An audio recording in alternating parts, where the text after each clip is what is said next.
世界盃終於嚟到16強啦！呢場葡萄牙對西班牙，相信一定係焦點所在。葡萄牙繼續主打4-2-3-1，繼續由41歲嘅 C 朗擔任正前鋒，而左翼嘅菲力斯代替上場正選嘅里奧。而西班牙同樣係4-2-3-1，正選11人，全部同上場一樣嘅。其中一個焦點相信係也馬同埋文迪嘅對決。比賽一開始，葡萄牙防守非常進取，可以見到 C 朗同埋般奴費蘭迪斯各自對一對中堅嘅時候，中場域天拿會壓前去對洛迪。更誇張係中堅戴亞斯會跟住帕迪跟到去對方禁區頂，唔俾佢轉身。主要原因就係西班牙進攻嘅時候4-2-3-1係有3個中場，而葡萄牙防守嘅時候會轉為4-4-2，只有雙中場防守。領隊馬天尼斯就選擇用中堅戴亞斯去壓前去填補中場嘅空位，決定係非常冒險嘅。而且戴亞斯 workload 會好重，壓前去守帕迪去到峨眉於頂，接近全場人盯人嘅時候，逼到西班牙放長波。而西班牙前鋒奧耶沙巴對高波冇明顯嘅優勢，重點係戴亞斯壓到最前之後呢，喺西班牙放高波之後又要跑翻後邊補位，都幾肯定呢套戰術唔能夠長時間維持噶啦。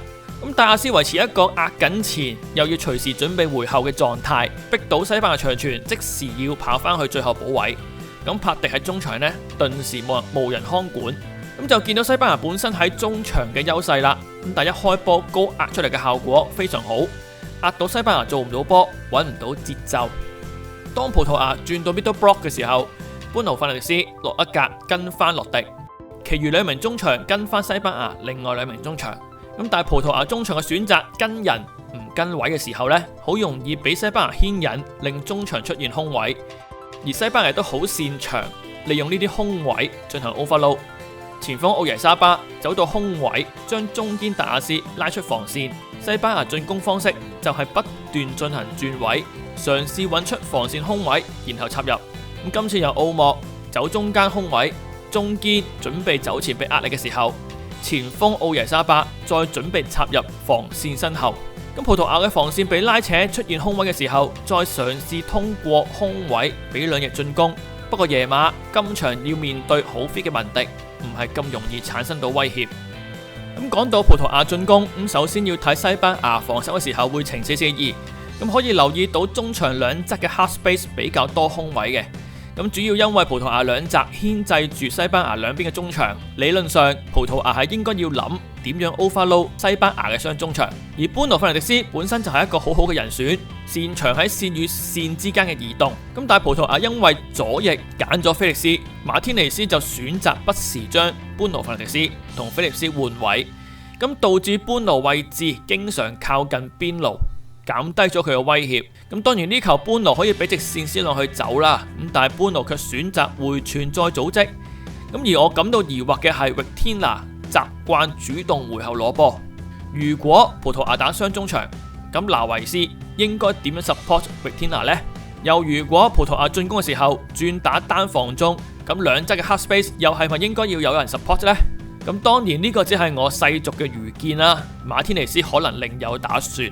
當文迪傳俾般奴嘅時候，大家留意連埋傳波後走位嘅般奴，其實葡萄牙4名中場呢都同時衝緊去同一個點，將敵人吸引埋一齊去防守，令到用波嘅範圍收窄，但係都唔係重點。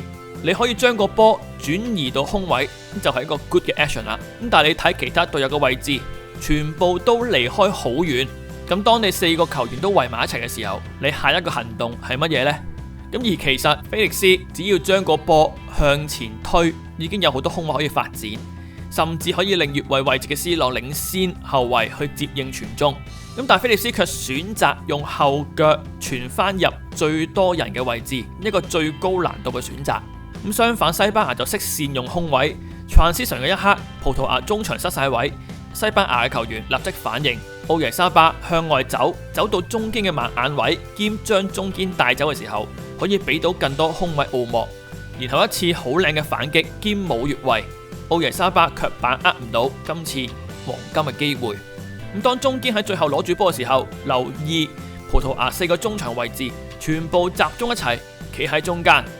咁再講多次，集中一齊唔係問題嚟嘅，你係可以吸引敵人去集中，咁但係要揾人負責開發空位。文迪會因為耶馬嘅存在唔敢壓得太上，唔會經常助攻嘅。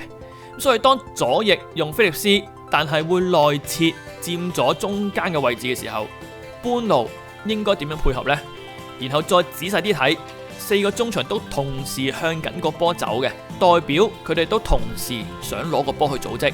行咗幾步先發現唔對路，再周圍望揾空位。咁呢個就係葡萄牙進攻最核心嘅問題啦。咁究竟分工係點呢？邊個係負責組織？其他隊友點樣去配合？咁就係冇人願意犧牲為隊友拉開製造空位，冇人去做啲無球嘅跑動。咁最後般奴攞波仲控入多人嘅中間，等於送個波俾人。咁左邊嘅空位係完全冇被利用到嘅，葡萄牙係自己困死咗自己。咁防守上葡萄牙盯人戰術係成功嘅，暫時中堅域加捨棄位置跟貼奧莫，拿維斯幫佢補中堅位，有效限制到西班牙球員嘅發揮。咁呢球喺邊度成功令西班牙失誤？般奴攞到波轉身望前邊嘅時候，C 朗係應該立即起動斜插一對中堅之間嘅空位。一來般奴可以俾直線啦，二來可以帶走中堅為後上嘅帕杜尼圖拉空位。咁但係 C 朗完全冇喐到，咁進攻一樣冇人願意去做走位拉空位，俾唔到又睇下其他隊友嘅位置啦。般奴同埋菲力斯方圓唔知幾多米係冇隊友 support 嘅。重奪控球權之後，又冇人積極地跑動去創造空位。當文迪攞波後上嘅時候，兩名中場又主動靠近文迪，但實際冇任何幫助。咁文迪就話不如自己嚟啦。當俾到靠咗嘅般奴嘅時候，菲利斯、C 朗企喺兩邊黑 space， 將西班牙嘅防線拉開兩截。文迪再從中間插入創造機會。咁全隊就係得文迪肯跑。但係頭先講過啦，文迪對位也馬，如果壓得太前呢，就會好似呢球被反擊咁，冇人可以阻止到也馬進攻。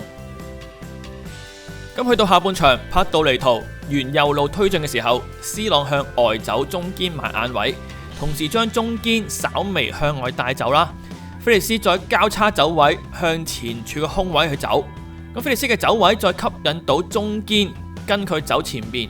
咁所以後邊嘅 C 朗就有機會去攝尾柱啦。咁可惜帕杜尼圖俾深咗少少，咁但起碼係見到葡萄牙一次比較似樣嘅反擊，咁就係有走位、有拉扯、有互動嘅。咁呢球終於見到有針對西班牙中場線嘅拿維斯會拉開去左邊攞波啦。咁但係般奴又係走埋去想攞波嚟用。咁其實佢企喺 half space 等 support 已經足夠。拿維斯喺邊度攞波，吸引到博羅埋身。菲利斯再主動斜插防線黑 space 空位，咁順帶一提啦，如果頭先般奴冇走出嚟攞波呢，喺呢個位置 support 威脅會更加大。咁拿維斯俾波之後，亦都立即再前插，拿維斯嘅前插就明顯幫手創造出禁區頂附近嘅空位啦。咁我就好好奇，點解般奴或者 Vitinha 都冇意識要嘗試走前少少去幫波呢？兩個都企喺後邊睇波。當菲利斯拐翻出嚟嘅時候，呢兩個球員應該要有人準備，而般奴同埋 Vitinha 都只係企喺後邊，希望菲利斯傳翻個波俾佢再做過。咁傳後都唔係問題啊，但係點解要兩個企同一個位呢？呢個就係葡萄牙好核心嘅問題。咁西班牙下半場開始就揾到葡萄牙中場嘅弱點啦。左翼巴安拿開始內切中場，將古古尼亞壓前去到左翼位提供闊度。咁突然嘅換位令簡西路同埋帕杜尼圖產生錯配。換位期間，拿維斯選擇隊出去，咁然後就見到葡萄牙嘅盯人戰術被破解。葡萄牙三名中場都有跟人嘅時候，西班牙中場仲有兩個 free man。咁再睇下葡萄牙個陣，當也馬攞波，菲力斯都會翻嚟幫手進行 double team。咁相信都係佢打正選嘅原因啦。防守係比較勤力嘅。咁但係畫面見到西班牙右閘博羅 underlap， 咁應該邊個跟啊？大家估下。咁開估啦，係冇人跟嘅，要中堅幫手去爆。咁其實呢球係可以輸得嘅，只係西班牙冇人後上搶點啫。咁再次見到巴安拿內切喺中間係完全冇人看管，因為葡萄牙3個中場都各自俾釘防目標大開，巴安拿一直處於冇人看管嘅狀態。咁再見到葡萄牙3中場完全被拉開，冇人防守中間最重要嘅區域，都幾誇張嘅。而事實，域天拿、納維斯、班奴喺球會嘅防守都唔係以位置感做賣點嘅。咁然後連逼搶都破埋，奧莫攞波嘅時候，中堅繼續緊逼住，而也馬被斯美度緊逼嘅同時，突然轉向突擊中堅走出嚟遺留嘅空位。咁西班牙喺配合上真係高葡萄牙幾班。咁西班牙換入費蘭托利斯，進一步撕開葡萄牙嘅傷口。咁權宜之計，只能夠由右閘達洛治繼續去跟住費蘭托利斯。咁但係重點依然係葡萄牙中場無人統領，無人發現問題，依舊各自為政去揾自己嘅目標去守，卻冇人保護防線前面嘅空位。葡萄牙只能夠動用中堅出嚟對嘅時候呢，奧莫立即嘗試插入中堅身後空位，西班牙一直 keep 控球，葡萄牙中場一直唔保護身後邊，域加已經殺咗出去，今次到戴亞斯都要出去對費蘭托利斯啦。兩個中堅都失位之下，費蘭托利斯嘗試走位去利用呢個弱點，令西班牙可以控制比賽，但葡萄牙嘅領隊馬天尼斯似乎冇任何對應嘅方法，中場不斷被拉散。教練團有冇咩指示可以改善呢？咁最簡單可能叫球員唔好盯人啦，壓縮翻啲空間先再諗。咁費蘭托利斯喺中間又係冇人看管嘅，中門大開道，中堅係可以直接傳波揾到佢啊！咁中堅戴亞斯又要被逼殺出嚟阻止，咁轉到俾也馬嘅時候，後備上陣嘅里奧冇菲利斯咁有意識去回防幫手 double team。當拿維斯過嚟幫手嘅時候，中間嘅費蘭托利斯又冇人乜啦。因為戴亞斯必須返回防線，咁再睇下防守中場域天拿嘅位置，班奴直頭影都唔見。咁里奧入嚟之後，起碼左路進攻係有個突破點嘅，咁但係比賽尾段，西班牙已經控制比賽，里奧墊波嘅機會實在唔係太多。咁而且葡萄牙中場後段係明顯體力不繼嘅，即使3中場企喺中間，但係形同虛設。兩邊嘅 half space 依舊不設防，奧莫攞波基本係冇壓力嘅。咁清楚見到葡萄牙中場被 overload， 咁葡萄牙基本防守企位係點嘅呢？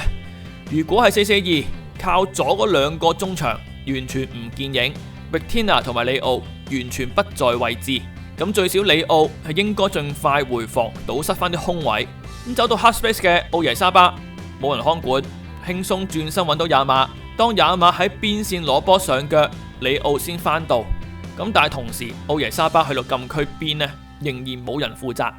費蘭托利斯又可以喺中場 half space 輕鬆攞波轉身，你可以埋怨 C 朗唔回防唔參與防守，咁但係呢個係已知嘅事實，你放得 C 朗喺場上邊就要諗辦法解決防守嘅問題，咁你解決唔到就唔好放。咁領隊馬天尼斯想法係點呢？係咪仲任由中場球員胡亂撲出去呢？咁睇身體反應，里奧同埋班奴完全冇起動去回防，最後仲要放位置感最弱嘅賓蘭度斯華打中場最後邊嗰個。賓蘭度斯華就好似脫韁嘅野馬咁撲咗出去，完全暴露中場空間。咁所以西班牙再換入更擅長喺呢個空間活動嘅美連奴。葡萄牙條中場線係咁嘅。西班牙一直保持控球，慢慢拆散葡萄牙嘅防守結構，尋找突破點，然後美連奴嘗試喺中間攞波。呢個時候西班牙除咗雷斯係較空之外呢，其實有冇即時威脅呢？賓拿度斯華只要唔俾美連奴轉身就 OK 噶啦。咁其實都 feel 到葡萄牙其他球員都放慢，想守埋去等加時嘅。咁但係賓拿度斯華就係脫韁嘅野馬，唔知點解要喺呢個位置犯規。咁接下來就係歷史啦，一來冇人阻止快開，淨係掛住投訴，咁再者呢下都冇乜好投訴啦其實。咁二來中場繼續被 overload， 受壓咁耐，完全冇解決過問題，反而換入慣性撲波嘅賓拿度斯華打中場中。咁即使係咁啊，你放佢落場嘅時候，你冇提佢要塞翻好啲窿嘅咩？即係你都係任由擺佢上場任由佢撲波，完全冇諗過中場正中間嗰個問題嘅。咁所以令到防線前邊正中間嘅防守經常不設防啊，多次要中堅離開位置補位。呢一球都係戴亞斯要撲出嚟，所以令到防線中間穿咗個窿啦。終於喺比賽91分鐘被懲罰啦。咁其實已經算遲嘅啦。咁總結，葡萄牙輸波出局，要怪 C 朗41歲霸住個位，令進攻啞火呢，其實好簡單嘅啫，你指住佢嚟鬧就得噶啦。咁但係事實葡萄牙問題係不止於此啊！上場靠拉莫斯後備入替救場先入到16強，咁今場竟然83分鐘就換晒5個人，都唔換入拉莫斯。咁可能馬天尼斯都係想捱到加時再換多個嗰時先搏，咁我唔知啦。結果就係葡萄牙捱唔到去加時 ，everything is wrong。咁其實由分組賽已經見到葡萄牙結構係出現問題㗎啦，球隊入邊都有多個冠軍級嘅中場球員。咁但係分組賽第一場放晒上場，結果就係撞到嘭嘭聲。第二場收喺賓拿杜斯華贏5-0，以為解決問題啦。咁但係今場就見到問題從來冇被解決過，中場球員功能重疊非常嚴重。拿維斯算係比較願意配合嘅一個㗎啦。咁但係班奴、域天拿、菲力斯撞晒車，3個都想攞波組織，但係啲波塞死晒喺左路。冇人願意犧牲自己拉空位，同時又轉唔到俾另一邊嘅帕杜尼圖去爆破。最前邊已經偏死咗一個 C 朗噶啦，咁點解決呢？馬天尼斯係完全冇解決嘅方法，純粹擺啲球員出場，由佢哋自己解決。最明顯就係西班牙揾到你弱點啦，不斷打爆你中場嘅時候，馬天尼斯係完全冇應對方法。咁最簡單，有冇叫球員唔好咁衝 ，stay deep 少少？keep 翻個陣型，再諗方法，捱到加時先算呢。咁但係域天拿體力不繼，要換嘅時候反而換賓拿杜斯華，一個出名防守冇位置感嘅球員。賓拿杜斯華喺曼城都係習慣全場去撲噶啦，咁佢大家都知噶啦，因為後邊有洛迪幫佢包啊嘛。咁但係洛迪今場喺對面啊師兄，83分鐘換入賓拿杜斯華之後呢，係亂上加亂。好似隻癲狗咁亂咁撲，最終就玩死自己喺心臟地帶輸罰球，撲前失位，中路輸波。領隊馬天尼斯不論進攻定防守都係坐以待斃，無為而治，完全冇解決問題，淨係將最大名氣嘅球員擺晒上場，冇諗過點樣平衡。咁絕殺呢一球呢，唔係運氣嚟嘅，而係西班牙嘅部署終於成功收割。咁西班牙一路嘅打法都係嘗試喺中路 overload 吸引對方防守，再盡快俾兩邊爆破。今場一開波受限於葡萄牙高壓嘅人盯人，加上亞馬狀態普通，對住文迪或者之後嘅斯美度呢，都冇太明顯嘅優勢。咁但係西班牙嘅特點就係保持控球，即使西班牙至今零失球，都唔代表防守特別好嘅。某程度係對手功力較弱，俾唔到真正考驗西班牙。咁然後西班牙拖慢節奏揾機會，上半場奧耶沙巴已經把握唔到一次黃金機會噶啦。當捉到葡萄牙嘅弱點，就不斷進攻，最後終於喺比賽尾段把握到葡萄牙一次失誤。嚟緊已經係8強嘅戲碼啦，咁但係可惜應該都做唔到多一場16強啦。咁嚟緊8強會做一場啦，4強做一場，然後就會到決賽啦。我真係希望可以做多1、2條啦，但係真係時間非常緊迫啊！我呢一條都講到死咧，都要而家計下係3日先出到一條片，咁所以都希望大家繼續 CLS comment like share 同 subscribe， 即係你哋嘅支持先係我出片嘅最大動力。好老土咁講噶啦，如果能力許可嘅，歡迎加入會員啦，喺下邊利用 Super Fans 留言。好，咁多謝大家，我哋下條片再見。